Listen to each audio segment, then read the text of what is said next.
And welcome to the vlog. I'm Millie the Joe. How's it going?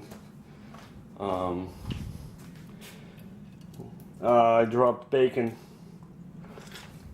I dropped bacon. I dropped the reason that going to the gym doesn't matter for me because I just cancel it out with bacon. So it's part 2 of Monday, filming on Monday. It's Wednesday for you. Groceries just came.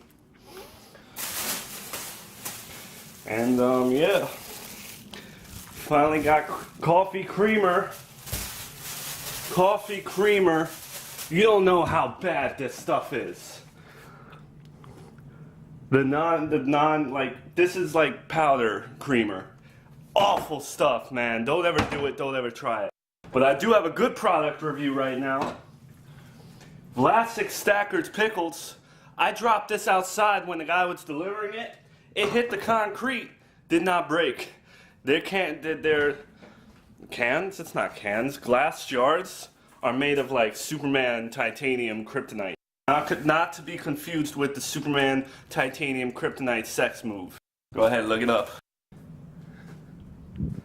Yo, September's in heaven right now with all these bags. Man, bacon is delicious. I hate that he uses it. Not gonna explain why, but I know how to make it better.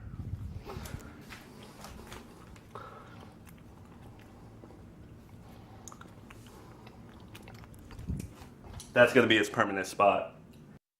That's an inside joke that I don't expect anyone to understand except Amanda. And Amanda watches my vlog too, only when she's in it. Ah, man. Wow. We're almost in July. So in July, me and Amanda will be 10 months. We've known each other basically for 10 months, and we've been together for 10 months. We've moved in together. We have the same bank account. We're getting married. I mean, being engaged and getting married are the same thing, but we're engaged. Yeah, in 10 months. We have a cat together. She's listed as my beneficiary. In 10 months, less than a year. The longest I've pursued things in life. There's all right, let's look at this. I did wrestling for 9 months, so she beat wrestling. Comedy I did about for 9 months to a year. So she beat comedy.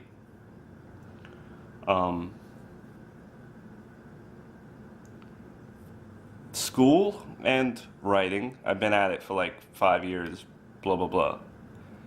So she's just under writing. She is the second longest thing in my life, other than being a dick. I've been at that for years. You know, I say this because it's funny how, at first, you know, those first couple months, I always had it in the back of my head that, hey, if this girl really is this perfect, if something happens, I always have that writing. That'll always be my obsession. You know, my career will always be my main focus. Nothing can hurt me because I have that. You could leave me, you could hurt me, but I will always, my passion will lie in work and, you know, that stuff.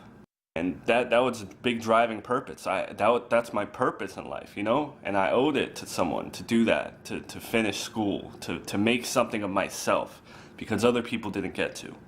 But now, you know, after 10 months of just waking up to her every day, going to bed with her next to me every day, texting every day, you know, knowing each other like more than anyone else in our lives. It was these last couple days, right after that funk that I was in, that I realized, wow, my obsession is no longer work and this and that. I am obsessed with this girl. Which, you know, it leads to other things like, you know, seeing my sister raise a kid.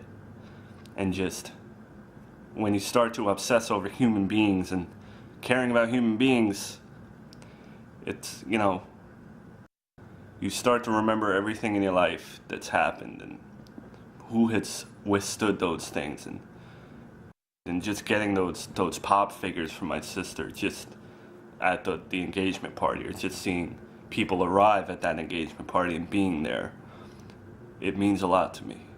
It's funny the difference between obsessing over work, that level of drive and that commitment and that feeling you get when you pursue work. There's not much authentic emotion within that. I'd go home from my day job just stressed out, just filled with this accomplishing feeling of, wow, I am going to school and work at the same time. When I graduate, But tears never fell. There was never that emotional, it was more like this martyr, empty, hollow feeling. And that was all consuming. But when the obsession with Amanda begins, you start to value human experiences and human life. I mean, I once did, and I guess I feel that again. So I guess the moral of this rant, it's just that human experience always trumps whatever you're passionate about. Yeah. And I knock this vlog a lot. I do. You know, sometimes I don't see its value. I know there's value to it. I know it's worth something, and I know it's good sometimes. So no one needs to reiterate that. I appreciate that. I do. And I think the vlog has shown me little snippets of my life that I can replay and look at and just compare to, you know, Christmas in 2015, where I stayed home all day writing. The contrast of that versus going to the zoo with someone who loves me unconditionally for whatever reason, when I didn't think I'd ever have that again. It's yeah. And when you're in that state of mind where all you're thinking about is fulfilling a duty in your life to something that gives you purpose, you're in this fog. You're in you have this fog of a life, and you forget that there's people in that fog that whenever that fog clears, they're always there. Even certain family members who you weren't close with growing up because your mother had her issues and wanted you to stay away from them. To have them still make an effort in your life, it's one of those things where you need to appreciate it. And I do. I guess the second part to take out of this whole rant, the second moral is despite all the times I'm a dick, I do care about people. Yeah. And I mention my sister because she's an example of selflessness. And as much trouble as she's been over the years, sometimes all she talks about is her son. And it's never about her. And to see that dedication to someone else's life, that she dedicates herself to another human being, my little sister, it's inspiring to me. And I see that in my other siblings as well. Whether that's my older brother who reaches out and makes me feel important sometimes, you know? Because no matter what bad situation I was in life, somehow, whenever I looked over my shoulder, and I mean this in a literal sense, whenever I looked over my shoulder, my sister was there, and just like arrived, you know, just like appeared and was there. So yeah, it's, yeah. So the third part to this whole rant is, if you're feeling kind of empty or something, if you're pursuing whatever it may be, acting, dance, music, you want to be a banker, and it's kind of consuming you, my personal experience, it's going to be very fulfilling and you'll get a sense of, I could die for this. But martyrs aren't really happy people sometimes. So maybe turning it outwards to the people who are in your life will help. So I hope this rant didn't come off as too cheesy or too heavy or whatever, but these last couple days have been a lot of,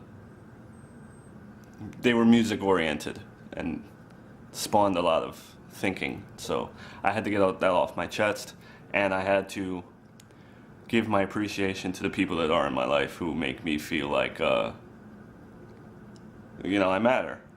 And that no matter how much of an asshole I am at times, I want Amanda to look back at this and know that my obsessions have changed, and that my all-consuming thoughts aren't always work. They're about a blonde girl who comes home all the time and detects really bad smells and yells at me for that. So I wouldn't change that for the world. And I'm not saying that sarcastically.